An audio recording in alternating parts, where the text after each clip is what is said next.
পৰিৰ মাজত সকলোতকৈ শক্তিশালী পৰি আছিল সোণপৰী। সোণপৰীৰ শক্তিৰ অনুমান কৰাটো কঠিনে নহয় অসম্ভৱ আছিল। এইবোৰ শক্তি সোণপৰীৰ কঠিন পৰিশ্ৰমৰ ফল আছিল। সোণপৰীয়ে এইবোৰ শক্তি পৰিশ্ৰম কৰি অৰ্জন কৰিছিল। ইয়াত বেলেগ কাৰোবাৰ হাতে নাছিল। ৰাণীপৰীৰ ওচৰত যদি কোনো কাম থাকে যিটো বহুত গুৰুত্বপূৰ্ণ হয়, তো সেই কামৰ বাবে ৰাণীপৰী অকল সোণপৰীকে মাতিছিল। পৰিলোকত হোৱা গম্ভীৰতকৈ গম্ভীৰ সমস্যাৰ সমাধান অকল সোণপৰীয়ে কৰিব পাৰিছিল। অকল এয়াই নহয়, ৰাক্ষস দ্বাৰা যিয়ে আক্ৰমণ হয় সেইবোৰৰ পৰা বচোৱাৰ কামটোও সোণপৰীৰে আছিল। সোণাপৰীসকল, সোণপৰী ক'ত আছে? তাইক অলপমান মাতি আনিবাচোন। হয় মহাৰাণী পৰী, এতিয়াই মাতি আনি আছো। হয়, তাইক কবা মই মাতিছো, এটা দৰকাৰী কথা ক'বলৈ আছে। এয়াই কাৰণ আছিল কি পৰিলোকত বাস কৰা সব পৰী সোণপৰীক হিংসা কৰিছিল। এয়াও কোনো কথা হ'ল? ৰাণীপৰীৰ মুখৰ পৰা অকল সোণপৰীৰ নামে ওলায়। এইটো কি ঠিক হয়? তেওঁ কি আমাক দেখা নাপায়? কি কৰিব পাৰা? সোণপৰী বহুত শক্তিশালী হয়। যদি আমাৰ ওচৰতো তেনেকুৱাই শক্তি হ'লেহেঁতেন, তেনেহ'লে ৰাণীপৰী আমাকো মাতিলেহেঁতেন। নহয়, এনেকুৱা নহ'লেহেঁতেন। আমাক এইটো কথা বুজিব লাগিব কি এয়া যি হৈ আছে একদম ভুল হৈ আছে। এইটো অকল এজনী পৰীৰ কথা নহয়, এয়াতো সব পৰীৰ কথা হয়। আমি ইজনে সিজনক সমৰ্থন কৰা উচিত আৰু একেলগে মিলি সেই সোণপৰীক ৰাণীপৰীৰ দৃষ্টিত নমাব লাগে। সকলো পৰীৰ ৰঙাপৰীৰ কথাটো সঠিক লাগিল। সেইবাবে সকলোৱে তাইৰ কথাবোৰ শুনিব ধৰিল। শুনা, এতিয়া সকলোৱে শান্ত হৈ যোৱা আৰু মোৰ কথা মনোযোগেৰে শুনা। এতিয়া আমাক এটাই কাম কৰিব লাগিব। কি কাম? যেতিয়াই ৰাণীপৰী সোণপৰীক কিবা ক'ব, তো আমাক সেইটোত সোণপৰীৰ ভুল ওলাব লাগিব। লাহে লাহে ৰাণীপৰীও সোণপৰীৰ বিৰুদ্ধ হৈ যাব। সকলোৱে কথাটোত সমৰ্থন জনালে আৰু এইটোৱে কৰিবলৈ লাগি গ'ল। কিন্তু ৰাণীপৰীৰ সোণপৰীৰ ওপৰত সম্পূৰ্ণ বিশ্বাস আছিল। সকলো পৰী মিনি যিমানে বিৰুদ্ধত কওক না কিয়, কিন্তু ৰাণীপৰী সোণপৰীক একোৱে নকয়। সোণপৰীৰ নিচিনা কোনো নাই। তাইৰ বাবে আমি পৰিলোকত ইমান সুৰক্ষিতভাৱে বাস কৰিব পাৰি আছো।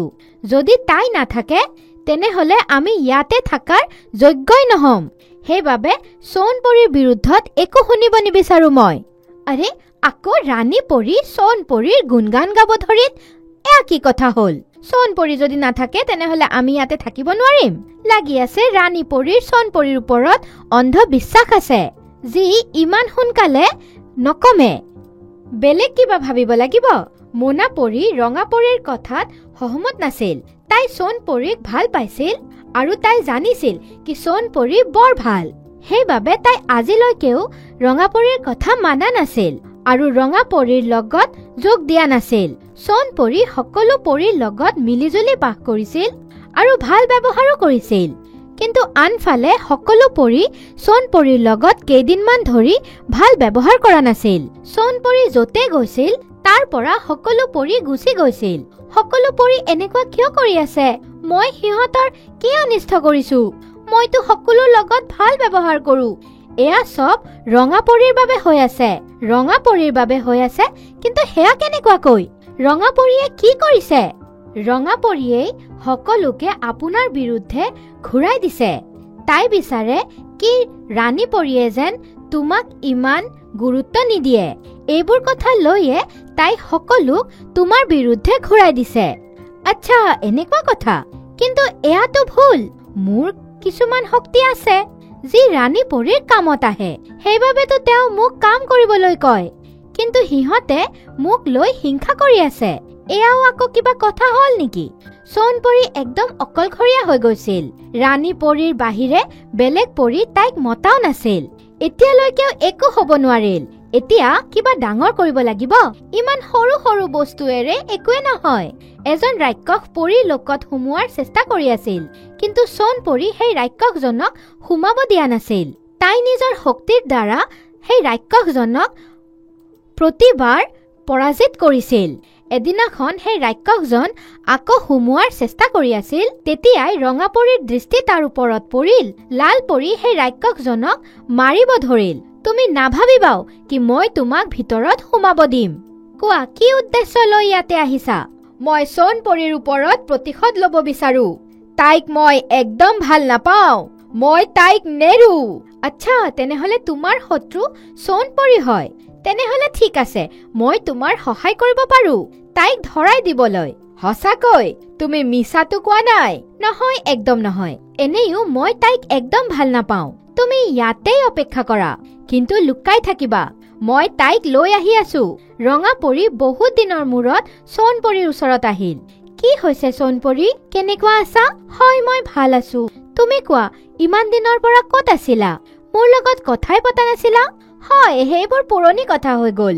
এতিয়া মোৰ এটা কাম কৰি দিয়া। মোৰ কিছুমান বস্তু ফচি গৈছে, সেইবোৰক ওলাই দিয়া। কি বস্তু?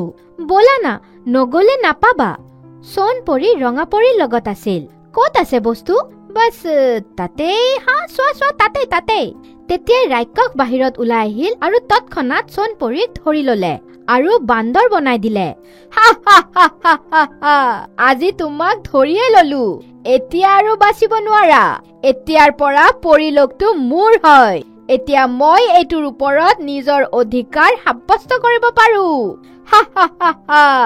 এয়া কি কৈ আছা? বহুত দিনৰ পৰা সোমোৱাৰ চেষ্টা কৰি আছিলো। এয়া সোণ পৰী নিজৰ শক্তিৰ দ্বাৰা মোক ৰখাই দিছিল। সেইবাবে সকলোতকৈ আগত নিজৰ বুদ্ধি লগালো আৰু তাইক বন্দী বনাই ললো। এতিয়া তোমালোকৰ নম্বৰ। ৰাক্ষস সকলো পৰীৰ ওপৰত অত্যাচাৰ কৰি আছিল। সোণ পৰীৰ ইচ্ছা থকা সত্ত্বেও তাই কাকো বচাব পৰা নাছিল। ৰাণী পৰী, মোক ক্ষমা কৰি দিয়ক। এইবোৰ চব মোৰ বাবে হৈছে। এতিয়াৰ পৰা তোমালোকক মোৰ অধীনত থাকিব লাগিব। তোমালোক একো কৰিব নোৱাৰা। সোণ পৰী, জগোৱা, নিজৰ অদ্ভুত শক্তিবোৰ জগোৱা। তেতিয়াই আমি এয়া সংকটৰ পৰা ওলাব পাৰিম। চেষ্টা কৰা সোণ পৰী, চেষ্টা কৰা। সোণ পৰী বহু দেৰিলৈকে চেষ্টা কৰিলে আৰু তেতিয়াই হঠাতে ভয়ংকৰ পোহৰ ওলালে আৰু সোণ পৰী ৰাক্ষসৰ কবলৰ পৰা পলায়ন কৰে। এতিয়া তুমি চোৱা, তোমাৰ লগত কি হয়। ৰাক্ষস সোণ পৰীক দেখাৰ লগে লগে পলাই গ'ল। সোণ পৰী ৰাক্ষসজনক ধৰি আনিলে আৰু তাইৰ শক্তিৰ দ্বাৰা তাইক 1 মিনিটতে শেষ কৰি দিলে।